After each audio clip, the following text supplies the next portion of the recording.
Bom, o Brasil já registrou mais de 450 casos de violência política ao longo desse ano de 2024, segundo dados do Observatório de Violência Política e Eleitoral da Unirio, no Rio de Janeiro. Esse número inclui vários tipos de violência, como agressões físicas, psicológicas e até mesmo simbólicas.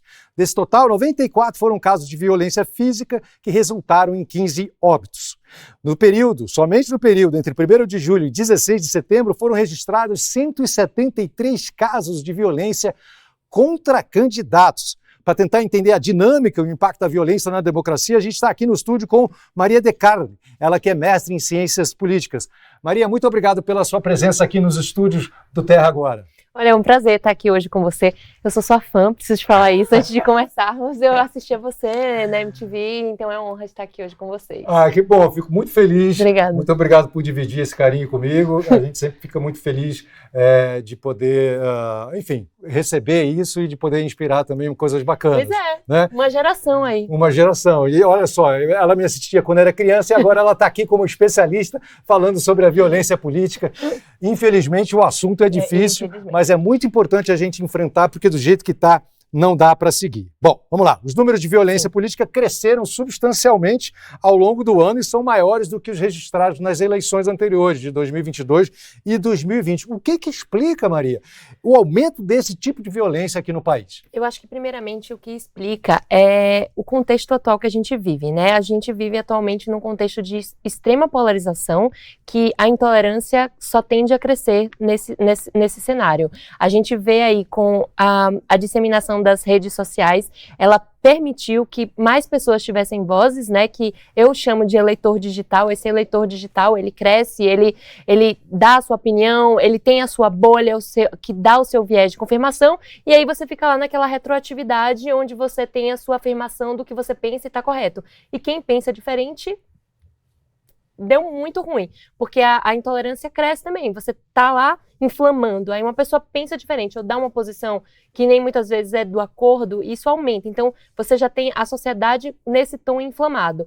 E aí os candidatos se adaptaram a essa nova dinâmica, porque você tem esse eleitor digital que ele demanda por conteúdos inflamados, conteúdos que aumentam a sua emoção, né? Tudo isso vai lá, tá lá na tela, aí ele quer um vídeo de 10 segundos que passe a mensagem mais eficiente que ele consiga, que é a mensagem que evoca as emoções. Então você tem os candidatos que se adaptaram a isso.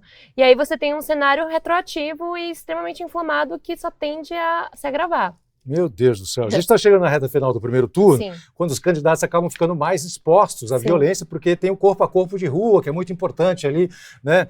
Pouco antes dos momentos ali da eleição mesmo. O que pode ser feito, então? Ou não existe nada a ser feito? Ou para a gente tentar, pelo menos, evitar, coibir esse tipo de violência? E como bem você falou na sua introdução, violência política sempre existiu. A gente tem, desde dos primórdios, na Primeira Guerra Mundial, foi desencadeada por uma violência política, né? O Francisco Ferdinando sofreu uma tentativa de assassinar, morreu, né? Não sofreu, ele morreu, ele veio a falecer em 1914. Exato, né? Por um anarquista que desencadeou a Primeira Guerra Mundial. Então, violência política está aí e sempre existiu. Como eu disse, o contexto é complicado agora porque está tudo muito inflamado com essa nova democracia digital, esse novo eleitor digital, né? Parece que a gente está assistindo mais um reality show do que uma campanha política. É verdade, isso que você colocou é bem o que a gente sente mesmo, né? Parece que tudo tá virando assim, vamos elimina, bota no paredão, dá uma cadeirada, dá um soco. O que é isso? O que está acontecendo? Você em rede nacional, você fica, assim, a sociedade parece estar desmilinguindo. Total, eu não sei você, mas eu trabalho com política, eu tô exausta. Eu tô muito cansada, porque cada debate você já fica muito apreensivo com o que pode acontecer, e tudo pode acontecer. E foi o que você falou.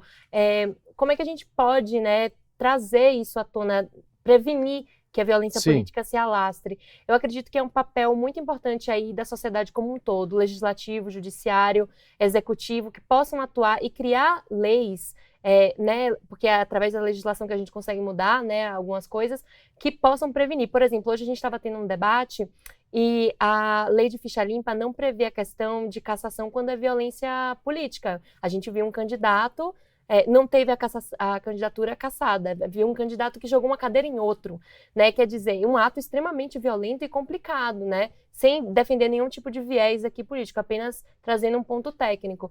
E qual é o tipo de punição que esse candidato sofreu? Nenhuma. Essa é a pergunta que a gente tem feito aqui internamente também, já que você trouxe esse assunto. O que tipo de punição poderia ser feita? Porque assim, se levar uma cadeirada é um ato muito sério. O que é isso? Né? E nada aconteceu, né? Parece que eu saiba, não. Exatamente. Sim. Depois o outro deu um soco lá. Qual vai ser a próxima? Então, né? Daqui a pouco vai dar um tiro. Pois é.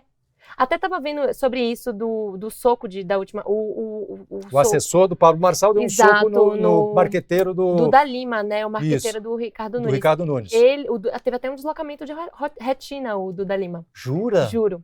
E aí... Não, essa cena aqui, essa imagem é chocante, a imagem né? Essa imagem é chocante. Essa é a da cadeirada, vão ser 2 das imagens dessa campanha. Sim. Infelizmente. É o que você falou, assim, não tem nenhum tipo de aparato legal para punir ambos os infratores, né, os que atacaram essas vítimas, no caso. E, como eu disse, a questão da lei da ficha limpa, que prevê a cassação de mandatos, né, poderia prever a cassação de candidaturas, nada foi feito, ainda não tem essa questão bem definida com relação à violência política, então ainda estamos bem nos primórdios em relação a isso. Vamos ter que nos adaptar muito para conseguir punir, caçar potenciais candidaturas, punir quem cometeu a violência, no caso o assessor, né? A ver, ainda estamos bem incipientes aí nesse caso. Certo, para a gente finalizar a nossa conversa, então, sua percepção é de que a gente precisa avançar na legislação para coibir esse tipo de ato durante as campanhas. Eu acho que é um papel, como eu disse, né, da sociedade como um todo. Eu acredito na legislação porque ela é um aparato técnico que funciona, né? Eu acho que a legislação ela é um retrato do que a sociedade demanda. E nesse momento a sociedade está demandando mais assistência, um olhar mais cauteloso para esse aumento da violência política. E a sociedade como um todo, os candidatos tomarem a frente e falarem, gente, esse tipo de comportamento é abominável, sabe? As autoridades tomarem uma iniciativa, porque se não houver punição, aí sim pode ser que piore mesmo, entende? Entendo, tá certo. Muito obrigado pela sua participação aqui, Maria Decari. Muito obrigado, esclarecendo esses fatos para nós.